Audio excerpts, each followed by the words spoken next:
Por fin ha vuelto la NBA y por fin llegaron las extensiones de contrato de rookie y también de algunos veteranos.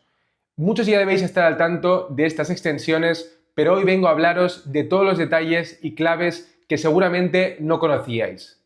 Me he pegado una buena currada analizando cada una de estas extensiones y por eso he tardado unos días en preparar este episodio, pero creedme que ha valido la pena. Y es que estas extensiones esconden cosas muy interesantes.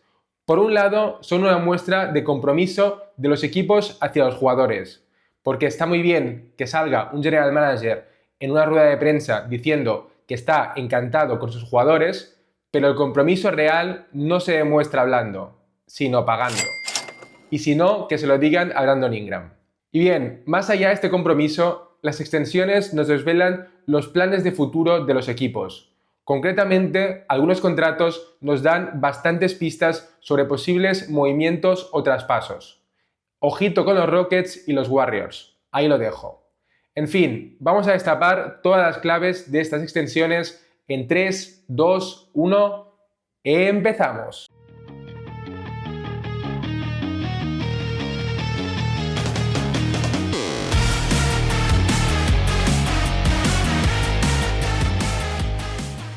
Bienvenidos al episodio número 13 del Sueño Americano, vuestro podcast NBA. Como decía, hoy vamos a analizar caso por caso todas las recientes extensiones de contrato que cierran un verano histórico en cuanto a extensiones se refiere.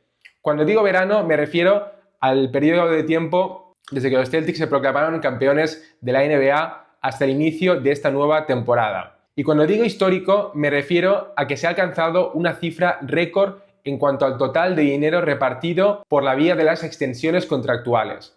Estamos hablando de la friolera de 7.500 millones de dólares o 7,5 billones si hablamos en términos americanos. Esto indica dos cosas. Por un lado, que el negocio de la NBA va viento en popa, lo cual hace que los salarios de los jugadores en su conjunto aumenten año tras año. Y por otro lado, que las extensiones se han convertido en una de las principales herramientas de los equipos a la hora de confeccionar sus plantillas. Lejos quedan los días en los que muchas superestrellas optaban por convertirse en agentes libres para poder escoger a dedo su próximo equipo. Ahora los mejores jugadores de la NBA prefieren asegurar un contrato lucrativo sabiendo que si luego quieren un cambio de aires pueden forzar su salida pidiendo un traspaso. Y dicho esto, es importante entender tres factores clave respecto a las extensiones. Primero, hay que entender la motivación detrás de las extensiones. ¿Qué es lo que buscan los equipos y los jugadores con una extensión? Pues bien, los equipos buscan obtener valor con una extensión.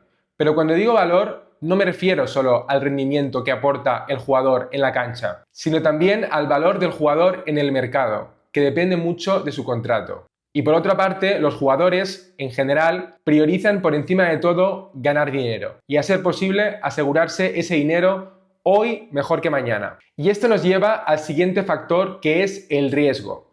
Recordad que cuando hablamos de contratos NBA, estamos hablando de millones de dólares. Así que si eres un jugador y tu equipo te dice, firma aquí y te garantizas, por decir algo, 100 millones de dólares en los próximos 4 años, esta, amigos míos, no es una decisión fácil. Sabemos que si el jugador, en este caso, acepta, se asegura 100 millones de dólares, que evidentemente es un pastizal. Y lo más importante es que este dinero es suyo pase lo que pase. Juegue bien, juegue mal, se lesione o no. Es decir que el equipo es el que asume todo el riesgo en esta operación. En cambio, no llegar a un acuerdo para una extensión es arriesgado para ambas partes. El equipo se expone a perder al jugador o a tener que ofrecerle más dinero más adelante para que se quede, mientras que el jugador corre el riesgo de ganar menos dinero si baja su rendimiento o se lesiona. Y el tercer y último factor es el timing de las extensiones, es decir, por qué algunas extensiones se negocian y se firman en pocos días al principio del verano y otras tardan meses en negociarse y se acaban firmando en el último momento.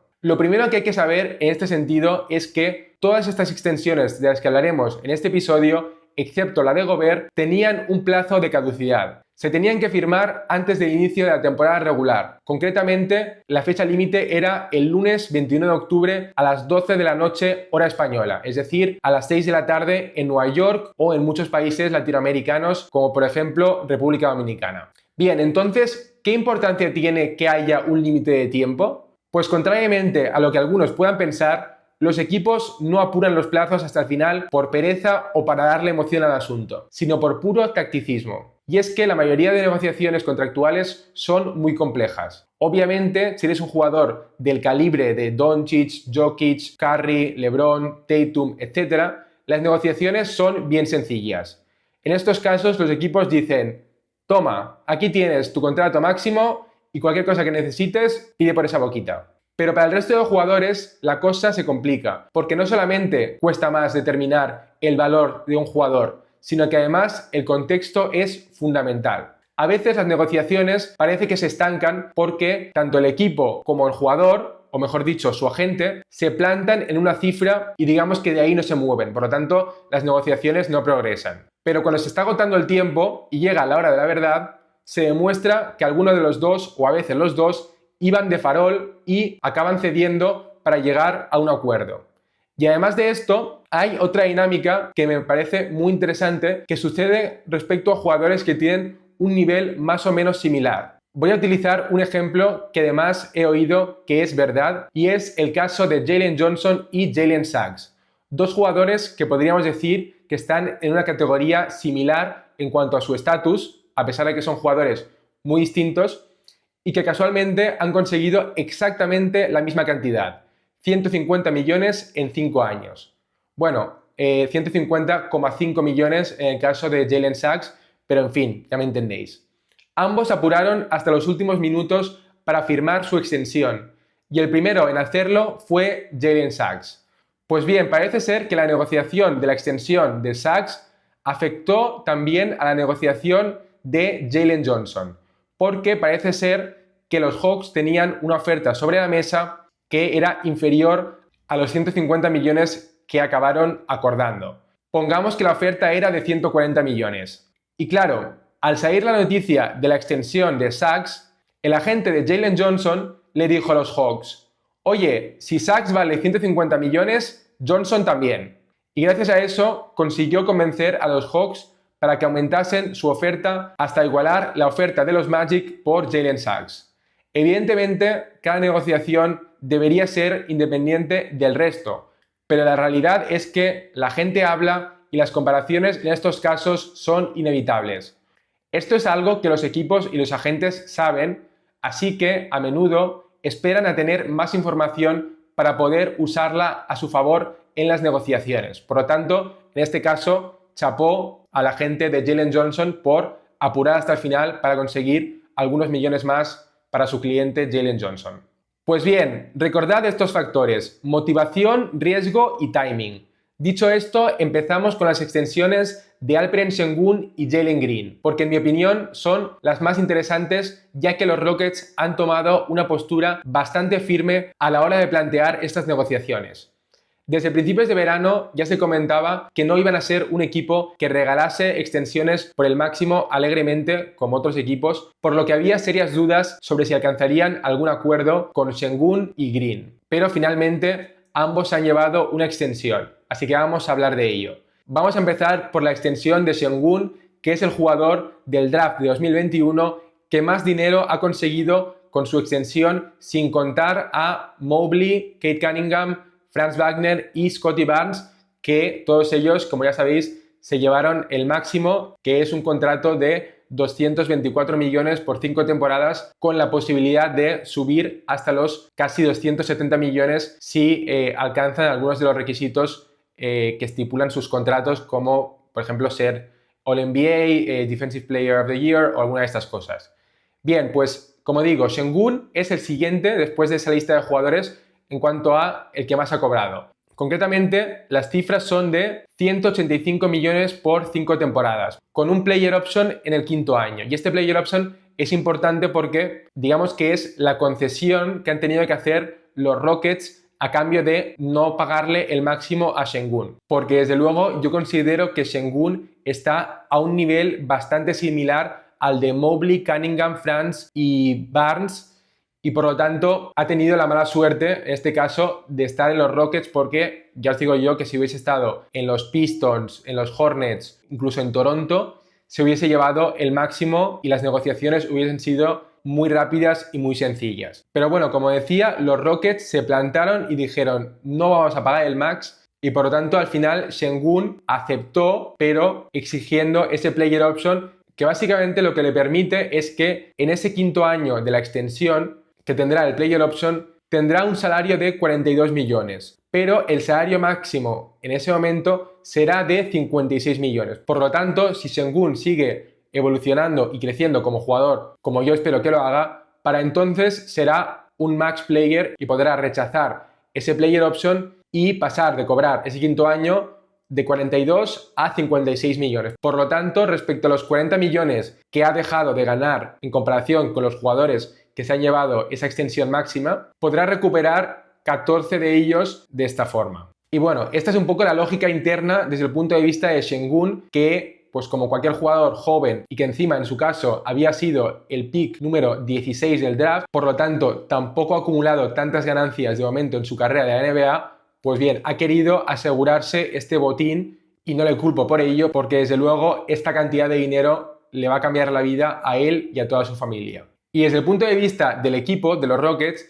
me parece un negocio redondo, porque atar a un jugador del calibre de Alperen Sengun a largo plazo sin llegar a pagarle el max, me parece un gran trabajo por parte de Rafael Stone, el general manager de los Rockets.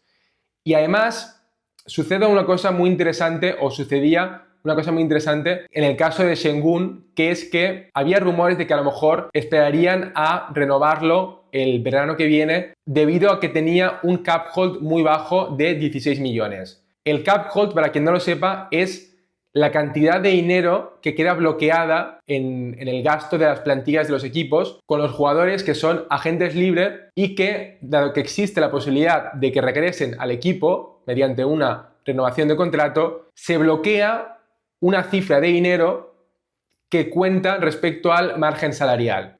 Y bueno, este concepto se entiende mejor con un ejemplo que explicando la definición. Y el mejor ejemplo, porque además es un caso muy reciente, es el de Tyrese Maxey.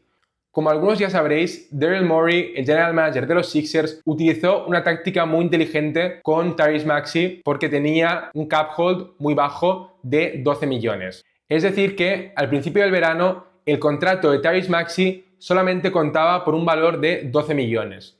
Por lo tanto, los Sixers, más allá del contrato de Embiid y estos 12 millones de Tyrese Maxey, prácticamente no tenían ningún otro gasto en la plantilla. Así que tenían más de 60 millones de margen salarial para hacer fichajes y, como ya sabéis, aprovecharon esta circunstancia para fichar nada menos que a Paul George. Y básicamente esta es la misma fórmula que podían replicar los Rockets en el verano que viene. Podían aprovechar el bajo cap hold de 16 millones de Sengun, que obviamente es un jugador que vale más del doble que eso, y abrir espacio salarial por valor de más de 40 millones para fichar a agentes libres, como digo, en el verano de 2025. Pero esta opción se ha esfumado tras la extensión de contrato de Sengun, seguramente porque los Rockets consideraban que la agencia libre del próximo verano no va a ser tan potente, y es que es verdad que si nos fijamos en los jugadores que van a ser agentes libres, hay muy pocas superestrellas. Había algunos nombres muy interesantes que potencialmente podrían haber sido agentes libres como Donovan Mitchell, Jalen Brunson y Derrick White, pero finalmente han firmado extensiones de contrato, y luego hay jugadores que también técnicamente son agentes libres como LeBron, Jimmy Butler, Irving, Harden, Randle y Middleton, pero todos estos últimos tienen un player option y además la mayoría de ellos no tiene pinta de que vayan a cambiar de equipo, como mucho Jimmy Butler. Después tenemos la extensión de Jalen Green, 106 millones por 3 temporadas y también con un player option.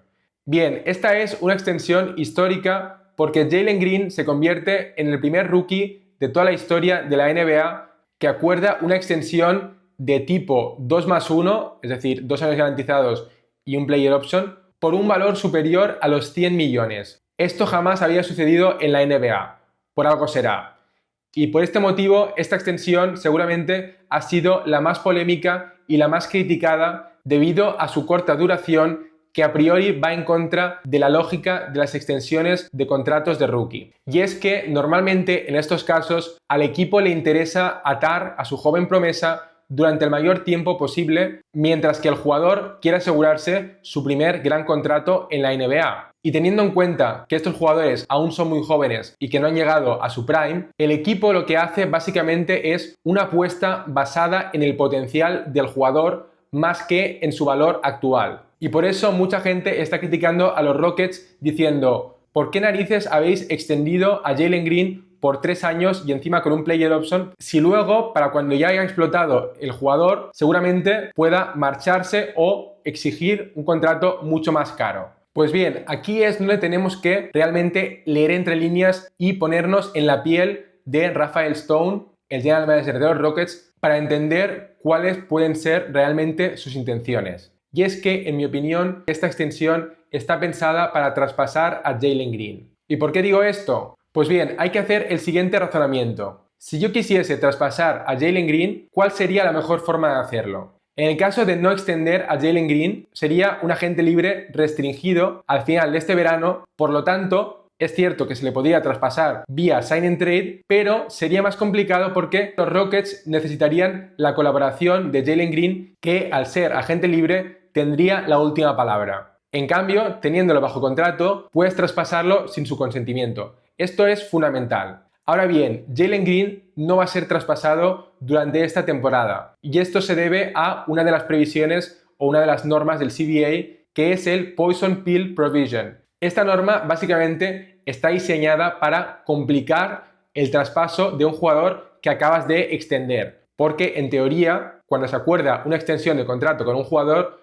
es porque lo quieres tener en tu equipo a largo plazo. Por lo tanto, para respetar esta lógica, lo que hace la norma del Poison Pill Provision es permitir, pero complicar mucho el traspaso de este tipo de jugadores. En cambio, en el verano que viene desaparece este problema y se podría traspasar a Jalen Green de forma mucho más fácil. Y otro dato que también refuerza la tesis de que Jalen Green es carne de traspaso es el hecho de que tiene un trade kicker del 10%, es decir que en caso de ser traspasado, Jalen Green cobrará un 10% extra del valor de su contrato. Y para acabar, pensad en la importancia que podría tener Jalen Green en un traspaso de consolidación. Pongamos que los Rockets se cansan de ser mediocres y dicen: queremos dar el salto para ser contenders en el oeste y queremos ir a por Kevin Durant, porque supongamos que el proyecto de los Suns ha fracasado y Kevin Durant está disponible. Pues bien, los Rockets estarían en una posición óptima para presentar la mejor oferta por Kevin Durant, porque tienen un buen arsenal de picks de primera ronda, jugadores jóvenes prometedores y, lo más importante, que es lo que yo llamo el caramelito que acaba de endulzar esta operación, que es un jugador con muchísimo potencial, que encima ya tiene un contrato suficientemente alto para igualar las cifras, para que salgan las cuentas a nivel financiero, porque no olvidemos que habría que igualar de alguna forma el salario de Kevin Durant. Y es un jugador que, desde el punto de vista del otro equipo, de los Suns, ayuda a paliar, digamos, la pérdida de un jugador tan importante como Kevin Durant. Porque te permite decirle a tu afición: sí, hemos traspasado a Durant, pero oye, mirad qué jugadorazo que hemos fichado y que tiene un gran futuro por delante como Jalen Green. Así que bueno, como veis, hay muchos indicios que apuntan a un futuro traspaso de Jalen Green sin que esto sea tampoco 100% definitivo. La realidad es que los Rockets aún tienen control sobre Jalen Green durante los próximos 3 años y por lo tanto pueden utilizar este tiempo para evaluar, por un lado, a Jalen Green, pero también al resto de talento joven del equipo como Rich Shepard, Amen Thompson, Cam Whitmore y Jabari Smith. Así que si los Rockets tienen dudas respecto al talento y al futuro de Jalen Green, y tiene pinta de que las tienen, me parece que esta es una decisión acertada. Con esto concluye la primera parte de este episodio sobre las recientes extensiones de contrato. Ya tenéis disponible la segunda parte del episodio en la que hablaremos del resto de extensiones de contrato como las de Jalen Johnson, Jalen Suggs, Trey Murphy, etc. También hablaremos de las extensiones que no se han llegado a firmar, como el caso de Jonathan Kuminga y Josh Giddey, y también de las extensiones de veterano de Aaron Gordon y Rudy Gobert. Así que, para hablar de todo esto, nos vemos en la parte 2. ¡Hasta ahora!